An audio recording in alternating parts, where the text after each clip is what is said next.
Community guideline লঙ্ঘন করায় 2023 সালের অক্টোবর-ডিসেম্বর মাসের মধ্যে বাংলাদেশ থেকে আপলোড করা ৭৫,৯৯,৩৪৯টি ভিডিও সরিয়ে ফেলেছে টিকটক। সম্প্রতি টিকটকের কমিউনিটি গাইডলাইন্স এনফোর্সমেন্ট রিপোর্টে এ তথ্য প্রকাশ করা হয়েছে।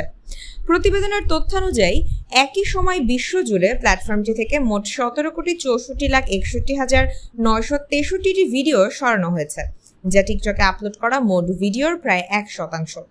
অন্যদিকে ৮০,৩৮,১০৬টি ভিডিও যাচাই বাছাই করে প্ল্যাটফর্মে পুনরায় রাখার সিদ্ধান্ত নেওয়া হয়েছে। এছাড়াও ১৩ বছরের কম বয়সী প্ল্যাটফর্ম ইউজার হওয়ার সন্দেহে অ্যাকাউন্ট সরিয়ে ফেলেছে টিকটক। বিশ্বজুড়ে এমন কম বয়সী অ্যাকাউন্ট সন্দেহে অ্যাকাউন্ট সরানো হয়েছে মোট ১,৯৮,৪৮,৮৫৫টি।